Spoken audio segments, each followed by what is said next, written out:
Star Wars Episode 2 Attack of the Clones, definitely the least liked of the prequels, but how does it read? Let's dive in.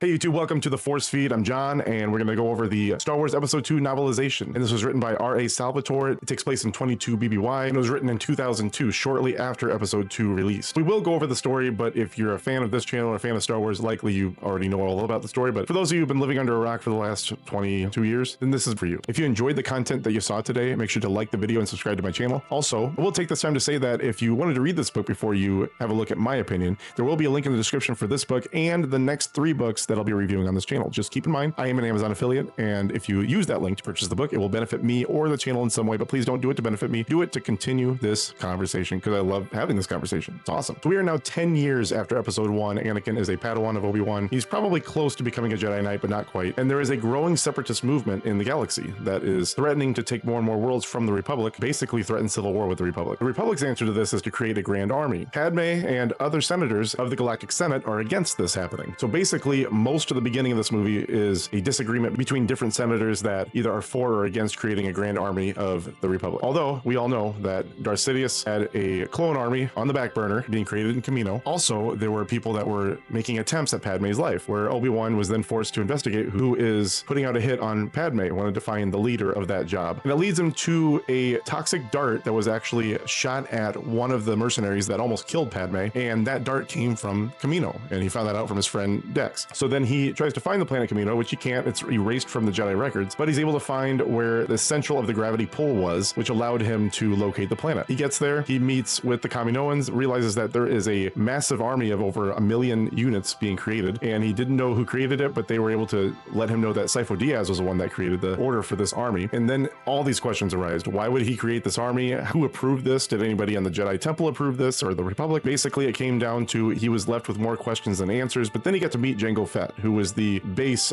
for the clones. He was the person used to clone this army. He believed that Jango Fett was behind the attacks on Padme. So then he was a little suspicious. He felt like he had to follow Jango Fett. Jango tried to take off from Camino. They got into a fight. Him and his unaltered clone son, Boba Fett, who is 10 years old at the time, I believe, are able to escape. Obi-Wan is on their tail. He puts a tracker on them, and they almost get rid of Obi-Wan, almost take him out, but he's able to avoid destruction. They lead him to a planet called Geonosis. He gets there. He's trying to send out a signal to the Jedi because he overhears a conversation between Dooku and other separatist leaders, like the Trade Federation, people from the banking clan, things like that. Well, his long-range signal was knocked out. He had to send the signal to Anakin, who was closer to his position, at least what he thought, when Anakin was actually on Tatooine trying to find his mother, who had to rescue from Tusken Raiders, but ended up dying anyway. Anakin gets the message, doesn't want to go because Mace told him he needs to stay with Padme, but Padme says, hey, I'm going to go try to save Obi-Wan and try to make sure that there is not a massive move made against the Republic, since taking a Master Jedi prisoner is a pretty big act of war. Obi-Wan is discovered. They find that out through the message that he sends, because he actually gets discovered while he's trying to send the message. And then he's trapped, and Dooku interrogates him and says, hey, what happened? This is a mistake. I didn't mean for them to imprison you, but for the record, why are you here? And Obi-Wan's like, well, because I know what's going on with you, and I know that the separatists are growing, and we're going to put a stop to it. Dooku reveals that Sidious is in control of the Senate, and Obi-Wan doesn't believe him. And Dooku tries to recruit him. He says, I'm not going to join you. I'll never join you, Dooku. Dooku says, well, then I don't think I'm going to be able to get you released, and basically sets him up to get executed. Well, Anakin and Padme make it to Geonosis, and they also get captured, and they all get taken out to a big arena where they're supposed to get executed by 3 huge monsters. Monsters come out, and they try to kill the Jedi and Padme, but the Jedi put up a big fight, and they were able to survive, and they're actually almost getting the upper hand, but Dooku takes a group of droidekas and almost kills them. Well, at this point, Mace Windu shows up, sticks a lightsaber in Jango Fett's face, and says, this party's over. And then at this point, a bunch of Jedi jump down into the arena, and now starts the first battle of Geonosis, basically, because they have to take out all these Geonosians. Jango Fett gets into a fight with Mace, and a bunch of Jedi were killed, and then it seemed like the Jedi were going to not survive this. There were only a few left, maybe like 10 or 15, something like that at the moment. But that's when Yoda shows up with the clone troopers, because he had gone to Camino to check out this clone army. And we'll get to a little bit about the ethics of the Jedi teaming up with the clones, because I know a lot of people discuss about whether they should have done that, or whether they should have questioned it more before they decided to align themselves with this clone army. But anyway, the clones drop, the war continues, and they were able to win this battle. In theory, they were victorious, but Yoda does not see it that way. Why would we want to start a war? The Clone Wars have begun. Anakin and Padme are able to escape, or take off from Geonosis Nemesis, and Anakin escorts her back to Naboo, where they get married and happily ever after until episode 3. So, like I said, for those of you who have not seen the movie, which I greatly doubt that any of you watching this have not watched the movie, that was for you. So, generally, there was a new segment and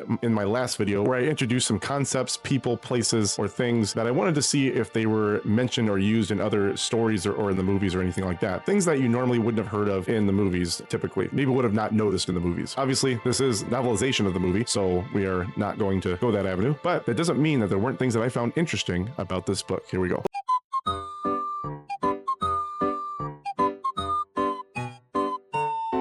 Last book I reviewed, The Approaching Storm, was about a border dispute that Anakin and Obi-Wan had to get in the middle of, and it was basically read like a recruitment for the Jedi to try to recruit Ancion to the Republic, or at least stop them from joining the Separatists. And it's just funny because when you see the quote in the movie that Obi-Wan is returning from a border dispute with Ancion, there is a border dispute to a degree. That's not why he was there. He wasn't there to resolve the dispute between the two people. He was there to try to make sure Ancion didn't join the Separatists, which required him to try to solve the border dispute. So while he was there tending to a border dispute, the book did not read that way based on the goal of his visit. It's been brought up a couple times that I've seen on X that Owen and Clegg Lars owned C-3PO when Shmi brought him to the homestead in Tatooine, and owned him for at least a little while while Shmi and Clegg were married. People pointed out when Owen Lars went to purchase droids in episode 4, why did he not recognize C-3PO? And when you read the book, you realize that C-3PO's coverings aren't completely finished. Shmi did make an attempt to finish him. Also, the coverings were metallic color. They were silver and gray, I believe, not golden like you saw later, which was later finished. I don't know who would have finished it after that. The look of C-3PO was definitely not like how he found him in episode 4. Plus, he had sand all over his joints and stuff like that. I think he probably saw C-3PO and thought it was just another protocol droid, because there were a lot that looked like that. There was another protocol droid in episode 4 that looked like C-3PO, but he was just silver. It's definitely conceivable that Owen wouldn't have recognized him in that moment. In episode 2 of the movie and the book,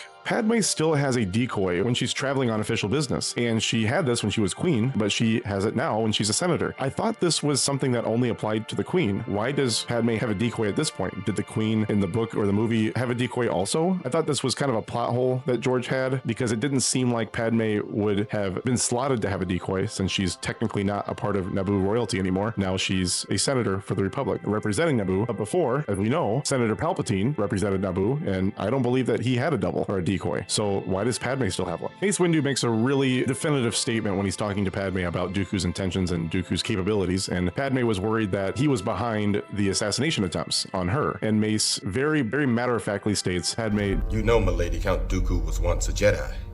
He couldn't assassinate anyone. It's not in his character."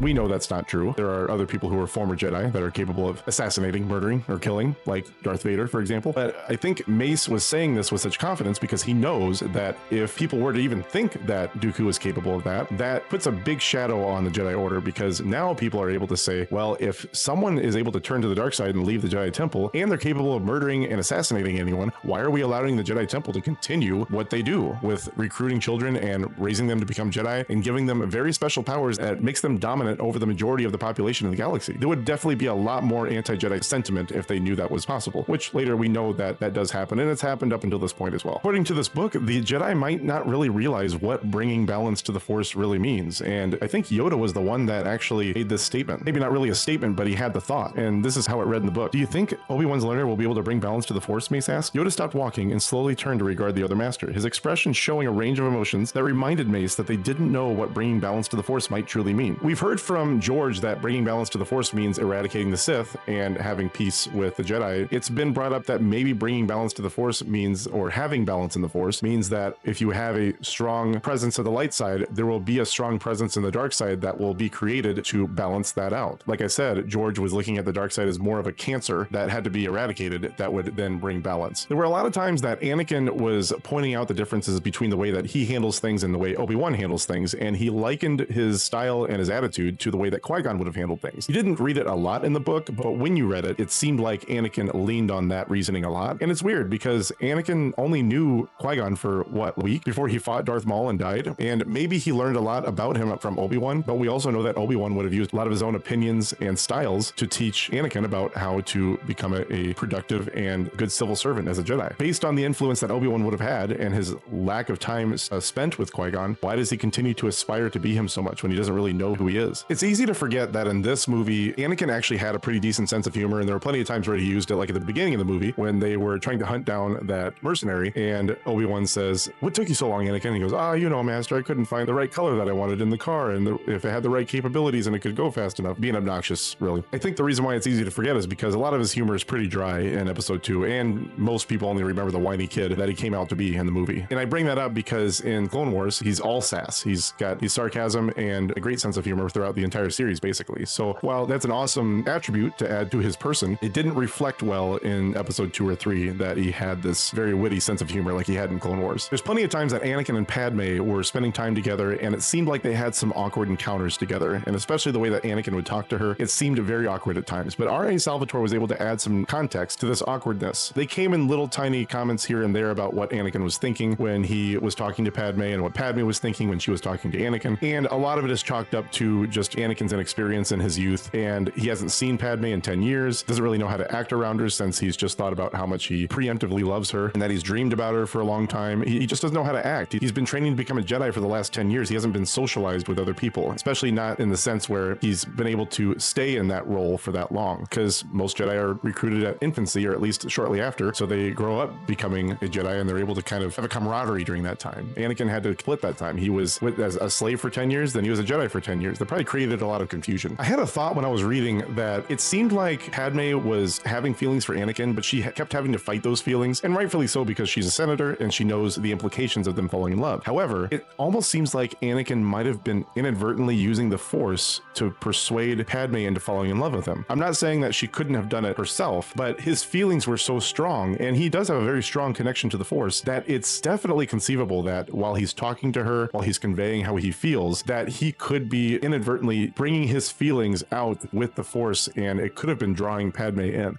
I don't know if that's a thing. I just felt like that's definitely a possibility. Padme and Anakin were talking about politics when they were in a field on Naboo, and they were wrestling with each other and joking and eating and stuff like that. One of the comments that we remember Anakin making was, "Well, I think that the government should get together, discuss what the problem is, and then try to find a solution." And then Padme says, "Well, that's what we do, but people don't always agree." And Anakin's like, "Well, they should be made to agree." And then Padme says, "By who?" And then he's like, "I don't know, someone." And then she's like, "Well, that sounds like a dictatorship." And then he says, "Well, if it works." That kind of scared Padme. He laughs it off after, but before he does, in the book, it's described that she is like, "Wow, is this really what he believes?" And it's funny because that is what he believes, because he later joins into that kind of faction where Palpatine becomes basically a dictator, or he's the emperor. Had Anakin not laughed it off, that definitely would have been something that Padme would have been weary of, considering her political ideals and agendas, and she takes that position very seriously. You get a peek about how cheap the Republic is when Obi-Wan's starfighter, the Delta 7, it was a brand new fighter that were allocated to some Jedi, including Obi Wan Kenobi, but the ship was so new that it was not retrofitted with a hyperdrive engine. Many of you might already know that, but it becomes plain when you see the way that Obi-Wan came to find Kamino, because he came in that big ring that was attached to his ship. Well, that he needed that ring because that basically contained a hyperdrive engine for him to get to Kamino faster. But just interesting that later on, X-Wings are fitted with hyperdrive engines, so there's a lot of small ships that are then fit with hyperdrive engines. That kind of shows the progression of technology from the prequels into the original trilogy and then the sequels. If it was hard to see before, then maybe hopefully you kind of see it now. Jango finds Obi-Wan's ship on Kamino before he actually gets to meet him, and he finds it with Boba Fett, and he's having Boba Fett look it over, and he says, "Well, what kind of droid does he have?" And Boba Fett says he has an R4 droid, and Jango's like, "Is that a good droid to use for that ship?" And then Boba says no, because then he says people usually use an R3 unit because the R3 unit is better capable of sensing their surroundings to help them guide and find enemies and take them down and stuff like that. But the R4 was better for travel, and then Jango was able to deduce that was a Jedi starfighter just because of the fact that if you have an R4 unit and you're not allowing yourself the advantage of being well equipped in combat, you probably already have very heightened senses, which Jedi have. So Jango could only deduce that that was a Jedi starfighter just based on the droid that he had on his ship. It was pretty impressive. Obi-Wan meets with the Kaminoans and is talking about the clone army that's being created. Lama Su is talking to him and says that they have several batches that are created at a time, but every once in a while, an entire batch would develop an issue. And obviously this foreshadows the Bad Batch, but it also foreshadows a lot of other anomalies that could happen. We've mentioned some of them on this channel, but it makes you realize that there's a number of anomalies that could happen if Lama Su is going to say every once in a while. How often could that be? They were developing these clones for a really, really long time. So it seems like, not going to say that there were a ton of them, but definitely enough to have plenty of side stories featuring what some of those anomalies were. When Obi-Wan was questioning why this clone army would have been commissioned by Sifo Dyas, he just had a number of theories on why he would have did it. And one of the things he came up with was that maybe Sifo Dyas did it because he sensed the Separatist movement growing or coming to be, and he knew that Dooku left the Jedi Order, and he wanted to make sure that they could compete with the Separatists in terms of a droid army being created, since a droid army was used in Episode 1. Well, that's a weird conclusion to come to because Dooku and Sifo Dyas were really good friends. So it doesn't seem like Sifo Dyas would create an army with the worry that Dooku would betray the Republic. I think Sifo Dyas and Dooku shared a lot of the same opinions about the direction of the Republic and also the direction of the Jedi Council and the Jedi Order. I thought it was a weird conclusion just because they were good friends. Why would Sifo Dyas feel like Dooku would be a threat later? And he dies too quickly to even see Dooku take on the role that he's taken on. Anakin has to travel to Tatooine to find his mother because he keeps having nightmares that something's happening to her, and he can't stop himself from saying, I have to go to Tatooine to make sure she's okay. Well, he gets there and he shortly is told that Shmi was captured by Tusken Raiders and presumed dead. Anakin says, I feel like she's still alive, and he has to go out and find her. But we see the story of Shmi getting kidnapped by the Tusken Raiders, and she was picking some mushrooms off of a moisture vent, and that's when they captured her. And I just was wondering, what is the motivation behind the Tuskens being so aggressive and capturing Shmi? We know that they're primitive and we know that they can be aggressive, but the only times that we've seen them be aggressive is when you've encroached on their territory. Shmi was found on the farmers' territory, and there were other farmers that were being attacked by the Tusken Raiders too. We did see Tusken Raiders take shots at pod racing in Episode 1, and for all we know, that could have been close to their territory. I have no idea. But we also saw Boba Fett in the Book of Boba Fett be accepted by the Tusken Raiders and learn from them and then also teach them things. We're just seeing some really differing motivations by Tusken Raiders, and I hope that we're able to see more stories and more background about them later. It'd be interesting to see. When Anakin found his mother, he was very enraged and took out not just the men, but the women and the children too. Before he went on his rampage, Qui-Gon reached out from the netherworld of the Force to yell at him and say, no. And you do hear it when Yoda is sensing how much pain Anakin is in, and Yoda is able to hear Qui-Gon's voice also when he's sensing this. The book describes that Anakin hears the voice too, but he's so enraged that he doesn't recognize what the voice is, and he also basically just ignores it. I'm wondering if he was in at such a rage state, if he was a little bit more calm, would he have heard Qui-Gon's voice and stopped himself and then maybe been able to take the high road and just rescue his mother and leave? Don't know how far from that mentality that he was to be able to take that road, but that's the thought that I had when I read that. Anakin is talking to Padme on Tatooine after he's attacked the Tusken Raiders and rescued his mother. He's explaining to her about how that went down, about how he killed the men, the women, and the children too. She's a little afraid about what he did. She's also very compassionate about it and realizes that that was a despicable act for the Tusken Raiders to take, and she understands why he was so angry and why he felt like he had to take out those presumed enemies of his. She says, well, to be angry is to be human. And Anakin says, no, I'm a Jedi. I'm supposed to control my anger. And Padme goes, no, you're human. This struck me because in The Acolyte, and I know that's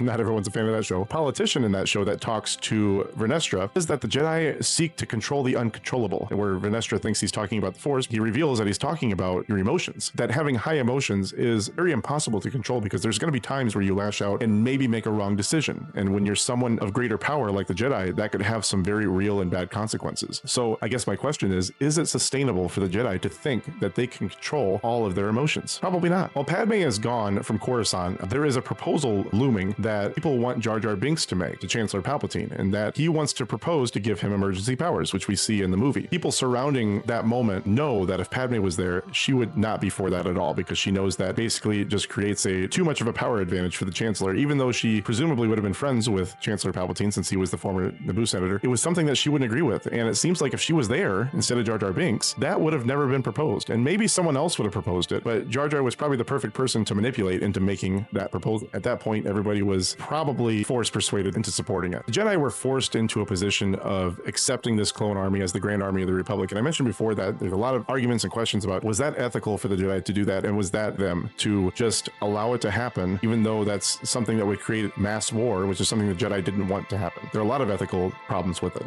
that Yoda had, Mace Windu had, everybody had, but basically their hand was very forced because they found out about this army, and at the same time they know that the Separatists were having this meeting and presumably growing their powers very greatly, because now they know that this droid factory exists on Geonosis, and then they also know that Obi-Wan is trapped on Geonosis and kidnapped, and the Jedi, if they went there, would be hopelessly outnumbered because there were a ton more people to take them out, the droids and the Geonosians combined. So Yoda saw it as the only option to use this clone army to even the odds, and he took no pleasure in doing it. But at the moment that he accepted that they needed to use this army, they were committed. They had to use it. So I kind of sympathize with the fact that their hand was forced in that moment. If you saw me rise up right there, it's because this chair keeps falling, so I'm sorry for the confusion there. The last thing that I found interesting in this book and movie was that, and I can't remember if it's mentioned in the movie, but Dooku, after losing to the clone troopers that come to Geonosis with Yoda and stuff like that, is angry about this failure, about this loss to the Republic. And he makes a comment comment that says, how did they amass this army so quickly, so fast? Why would he be surprised? Jango Fett said that he was hired by someone named Tyrannus. Count Dooku is Darth Tyrannus. If he hired Jango, did he not hire him to be the clone base, to create the clone army? Was he just hired to try to take out Padme? Was Dooku lying about not knowing where the army came from because he's in league with Sidious? Was Jango lying about being recruited by Tyrannus because he's heard the name before, possibly? It seemed like another plot hole to me, and definitely a question worth raising. Ending the things that I found interesting. The book was satisfying to read. It just seemed a little too plagiarized from the movie, which is probably a harsh criticism considering it's a novelization. That's what you're supposed to do. But you want to hear more additions to the story that elevate the movie, that create more context for the movie. You did see that. I just felt like I could see the movie in my head while I'm reading it. Not that that wouldn't have happened anyway, but there weren't enough times where I'm like, oh, I didn't see that in the movie. Now, there was the first couple of chapters outlined Shmi's relationship with Clegg and Owen Lars and Beru. So there is context there, and then how she was kidnapped by the Tusken Raiders. But past that, I saw some context added to Anakin's awkwardness and Padme's awkwardness, and then the comment made by Dooku about not knowing where the clone army came from. I don't remember anything else that was in there that was not in the movie. Like I said, that might be a harsh criticism. I still thought it read well. I enjoyed the book. R.A. Salvatore did a good job, but I'm going to give this book a 7.5. It wasn't amazing. It didn't make me like episode 2 more. I didn't hate episode 2. I enjoyed the movie. I think it's fine. It's my least favorite of the prequels, just like anybody else. That might be arguable. Could be episode 1 for a lot of people. Definitely not episode 3, I'll tell you that. But it just didn't wow me. It didn't elevate the movie to the degree to where I liked it any more than I already did. With that being said, I do appreciate everybody that showed up to watch the video today. May the Force be with you, and everybody have a great